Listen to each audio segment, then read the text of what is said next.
मदरसे जो है ना, ये आतंकवादी तैयार करने के अड्डे।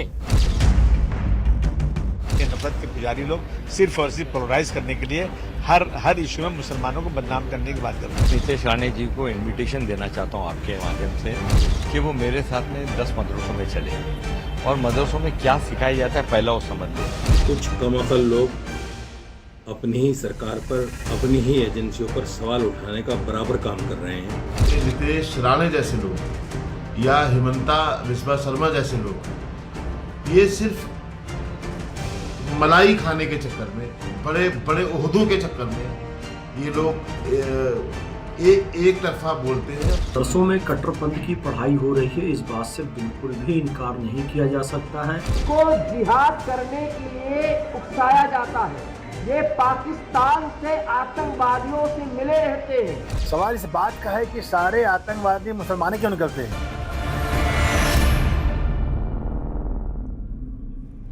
नमस्कार, न्यूज 18 इंडिया देख रहे हैं आप। मैं हूं आपके साथ शिवानी पांडे और अब बात महाराष्ट्र में मदरसों पर शुरू हुए महाभारत की, जहां महाराष्ट्र सरकार के मंत्री और हिंदुत्व के फायर ब्रांड नेता नीतीश राणे ने मदरसों को लेकर कुछ ऐसा कहा जिसको लेकर बवाल शुरू हो चुका है।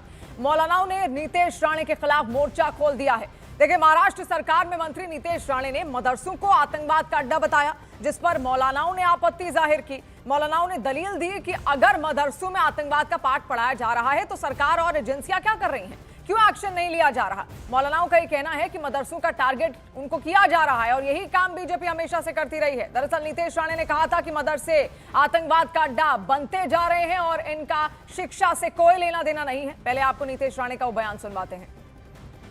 कहता हूँ ये मदरसे जो है ना, ये आतंकवादी तैयार करने के अड्डे, इसमें शिक्षा और इसका कुछ संबंध नहीं। और इसी तरीके के अगर हम लोग ने कोशिश या पहल हम लोग ने कोई इस्लाम राष्ट्र में की रहती, वहां जाके भगवत गीता सिखाने के लिए अगर हम लोग ने इस तरीके की पहल शुरू तो हमको परमिशन मिलती क्या। और देखिए, नीतीश राणे के इस बयान के बाद मौलाना और समाजवादी पार्टी ने आपत्ति भी जाहिर की है। मुस्लिम समाज से जुड़े लोगों का यह कहना है कि बीजेपी को मुसलमानों से इतनी नफरत है तो इन्हें मुसलमानों के खिलाफ एक विभाग बना देना चाहिए। वो चले, मैं वहाँ CCTV लगा देता हूँ, वहाँ महीना 2 महीना 4 महीने तक लगे रहेगा। एक किसी आदमी को बिठा दो, वहाँ सिर्फ अच्छे काम होते हैं, वहाँ कोई नफरत की बात नहीं होती। ये नफरत के पुजारी लोग सिर्फ और सिर्फ पोलराइज करने के लिए हर इशू में मुसलमानों को बदनाम करने की बात करते हैं। नीतीश राणे जी को इनविटेशन देना चाहता हूं आपके माध्यम से कि वो मेरे साथ में 10 मदरसों में चले और मदरसों में क्या सिखाया जाता है पहला वो समझ ले। ये जो बयान देते हैं उनको नॉलेज नहीं है कि मदरसों में क्या सिखाया जाता है। नीतीश राणे का कहना यह है कि मदरसों में आतंकवाद पढ़ाया जाता है, ये आतंकवाद के अड्डे हैं।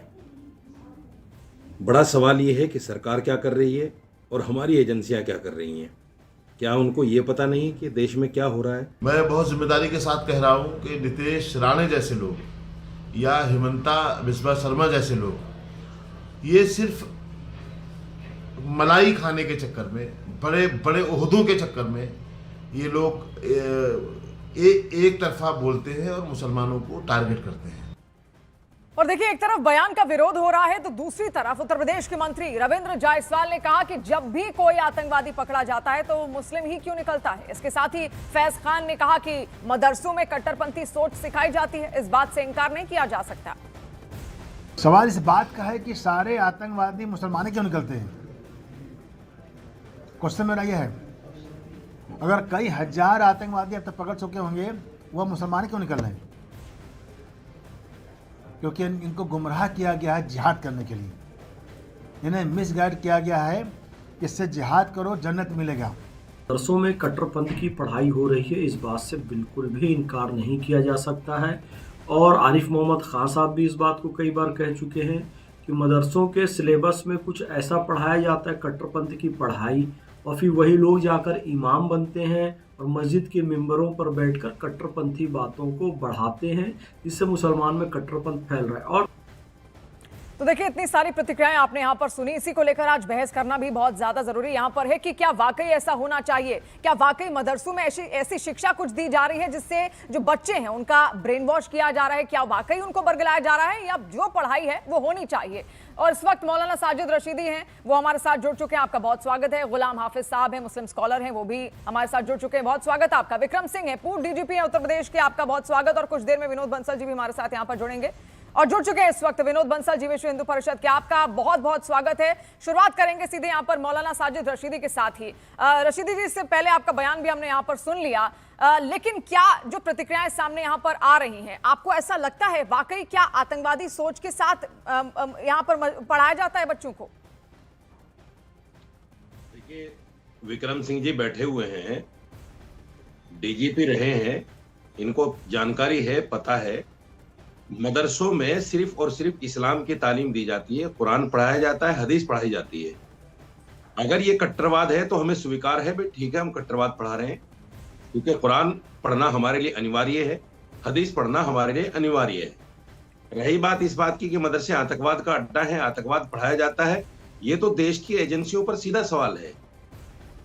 पिछले 70-78 साल से अगर देश में आतंकवाद पढ़ाया जा रहा है, आतंकवाद के अड्डे हैं मदरसे, तो एजेंसियों को तो उखाड़ फेंकना चाहिए था। तीसरी और अंतिम बात यह है कि मदरसे दो तरह के हैं। एक मदरसे वो है जो गवर्नमेंट से एफिलेटेड हैं, और एक मदरसे वो है जो मुसलमानों की ज़कात पर चलते हैं। अगर उन मदरसों में जो गवर्नमेंट से एफिलेटेड हैं उनमें आतंकवाद पढ़ाया जा रहा है, तो ये तो और भी दुर्भाग्यपूर्ण बात है कि सरकार उनको पैसा भी दे रही है, सरकार उनको टीचर भी दे रही है आतंकवाद पढ़ाने के लिए। और अगर वो मदरसे जो सिर्फ ज़कात पर चलते हैं उनमें हो रहा है, तो ये भी सरकार पर सवालिया निशान है कि भाई उन मदरसों के अंदर उनको क्यों छोड़ा जा रहा है, उनको पकड़ा क्यों नहीं जा रहा है, उनको जो है खत्म क्यों नहीं किया जा रहा है। तो ये जो सारी चीजें हैं, जानबूझकर अपनी सरकार को कटघरे में खड़ा करना, अपनी एजेंसियों को कटघरे में खड़ा करना कुछ लोगों की आदत सी बन गई है, और ये जानबूझकर करते हैं ताकि टीवी पर बने रहे। आप लोग अच्छी जगह देते हैं इनको, आप लोग इन पर डिबेट करते हैं, तो इनको फायदा होता है। ठीक है मौलाना रशीदी साहब, ठीक है। विक्रम सिंह जी का नाम आपने यहाँ पर लिया था, पूर्व डीजीपी भी रहे हैं उत्तर प्रदेश के, आपसे आपका नाम यहाँ पर रशीदी साहब ने लिया। उन्होंने कहा कि उनको तो पता ही है, तो क्या पता है आपको, और इस टॉपिक पर क्या कहेंगे आप? क्या वाकई आतंकवाद का गढ़ बनाया जा रहा है मदरसों को, या कैसी शिक्षा होनी चाहिए आपके मुताबिक? आप वाकिफ रखते हैं इस बात से? जी शिवानी जी नमस्कार। मौलाना रशीदी साहब बड़े करफरवा हैं, मेरे ऊपर बड़े मेहरबान रहते हैं, और कभी कभी टेंजेंट पे चले जाते हैं, वगैरह उसी कोई दिक्कत नहीं है। मैं आपसे कानून की बात करूंगा। हमारे कानून BNS, BNSS, UAPA में कहीं हिंदू मुसलमान का शब्द इस्तेमाल नहीं किया गया है। हम अपने को कानून में रखें, जो कानून की लक्ष्मण रेखा पार करे, मदरसे में हो, मंदिर में हो, गुरुद्वारे में हो, चर्च में, उसको मटिया मेट कर दें। ये स्वीपिंग जनरलाइजेशन जो होता है कि मदरसों से चरमपंथी निकलते हैं, मुझे इससे गुरेज है और आपत्ति है। ये नहीं होना चाहिए, क्योंकि चरमपंथी जो है अगर निकलता है, और अगर विश्व इसको भारत से बाहर आप आ जाइए, जो समस्या यूरोप में है, इंग्लैंड में है, जर्मनी में है, अमेरिका में है, अब हम उत्तर प्रदेश की बात कर लें, दिल्ली की बात कर लें, चरमपंथियों की एक बड़ी संख्या मदरसों से निकली है। लेकिन कहते हैं सारे मदरसे एक ही चरमपंथी गतिविधियों को देते हैं। मौलाना रशीद साहब ने बिल्कुल सही कहा कि कुरान पाक और हदीस की पढ़ाई तालीम जरूरी है, लेकिन मैं एक चीज कान खोल के सब लोग सुन लें, सर तन से जुदा की तालीम अगर कहीं दी जा रही है तो पुलिस इसके लिए काबिल सक्षम है कि उनको मिट्टी में मिला दे, और मिट्टी में मिलाए गए भी हैं। तो ये कोई मुगालता अगर पाल रहा है, और कहीं भी हो, मैं ये नहीं कह रहा हूं कि जिस भी पॉकेट में, मैं कानून की बात कर रहा हूं। हमारे कानून में कहीं भी हिंदू मुसलमान शब्द का इस्तेमाल नहीं किया गया है। हम केवल चरमपंथी की बात करें। चरमपंथी जहां भी अगर उग रहा है, तो शिवानी जी उसको मटिया मेट करना रशीदी साहब की, बंसल साहब की, मौलाना साहब की, हम सब की जिम्मेदारी है। ठीक है विक्रम जी। विनोद बंसल जी, आप विश्व हिंदू परिषद से आते भी हैं, आप वाकिफ रखते हैं क्या इस बात से कि आतंकवाद की पढ़ाई वहां पर हो रही है, और कुछ भी सवाल आप यहां पर कर रहे हैं, क्या वाकई आपको लगता है इस तरीके की सोच वहां से निकल रही है मदरसे से? क्योंकि उनका तो कहना है कि जो कामिल की पढ़ाई है, जो हदीस की पढ़ाई है, वो होनी चाहिए, बेहद जरूरी है, और धर्म की पढ़ाई होनी चाहिए, हम सब मानते हैं, चाहे हिंदू धर्म की हो, चाहे मुस्लिम धर्म की हो, चाहे किसी और धर्म की हो। भाई पहली बात तो ये कि ये जो मुस्लिम धर्म बोल रहे हैं, धर्म नहीं है, मजहब है। बेसिकली धर्म तो एक ही है, जो मानवता का धर्म है।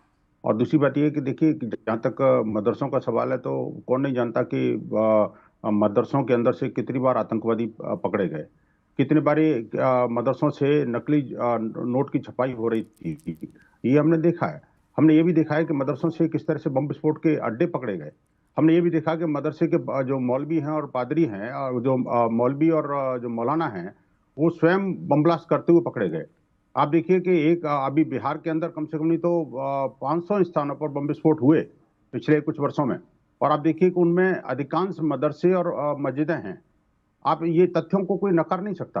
और आप देखिए कि जो ये PFI का विजन डॉक्यूमेंट था 2047, ये जो है वो कि हम दारुल इस्लाम बनाएंगे, गजवा हिंद करेंगे, तो ये कहां से पनप रहा था भाई? मदरसों से ही चल रहा था।